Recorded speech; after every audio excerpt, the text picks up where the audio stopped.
Analysis of current HR issues and trend.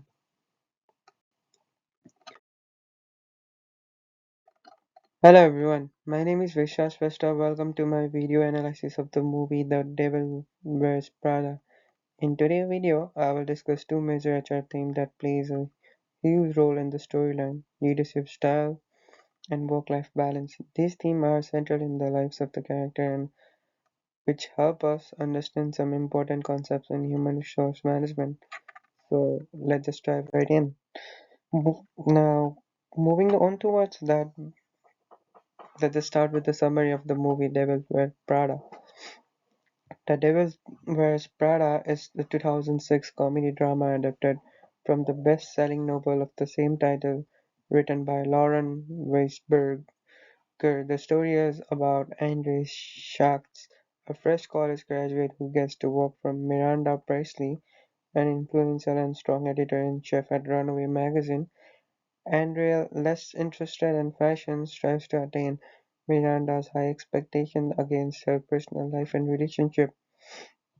Miranda is a hard, perfectionist boss who demands utter commitment from her staff, often at the cost of personal life. The job overwhelms Andrea, and with time, she comes to all her values, her relationship with Alex and her friends, to impress Miranda as Andre navigates through high-stress fashion.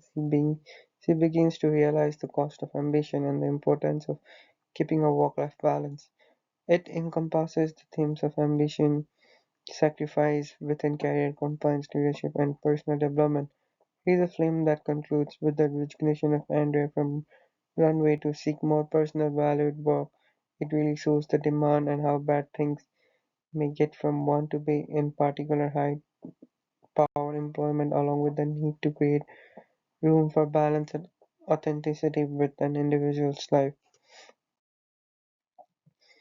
So, after going through this movie, there are two HR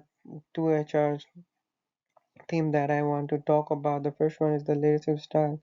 Introducing the HR theme, the first theme I'll be exploring is leadership style, and this movie offers a perfect example of contrasting leadership approach. Meryl Streep's character Miranda Priestley is the most powerful and demanding editor-in-chief at Runway magazine. Her leadership styles can be described as authoritative. She expects perfection and is highly focused on the results. Mm, we can see this in the movie if we go between 34 to 36 minutes in the movie. I have kept the link down below. Like in one famous scene, Andy Sachs, played by Hathaway, is asked by Miranda to get her a rare book for a reading list, and the pressure is immense. Miranda's leadership approach is characterized by top-down communication, high expectation, and absolute no room for empathy toward the personal life of her employee. That creates tense working conditions in which workers are always in a hurry, feeling they have to put work above everyone and everything.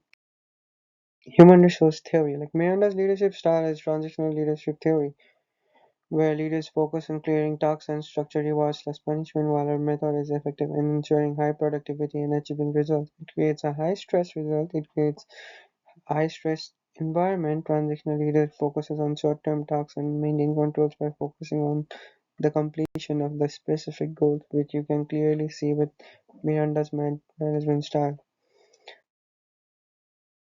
Contrasting leadership example. On the other hand, we have Nigel, played by Stanley Tucci, who acts more as an enabling leader in the workplace. He mentors Andy and gives him advice, but does not use the same kind of high pressure approach as Miranda. This is more indicative of transformational leadership whereby leaders inspire and motivate rather than simply manage employ.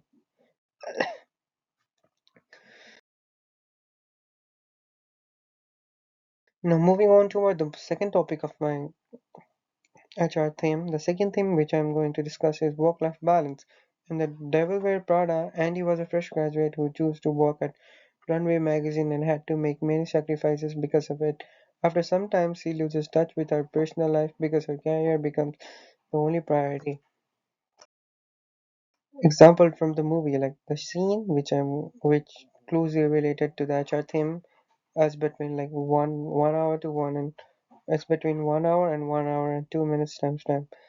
One pivotal point that demonstrated the problem is when Andy has to skip a family dinner because he cannot get off work in time.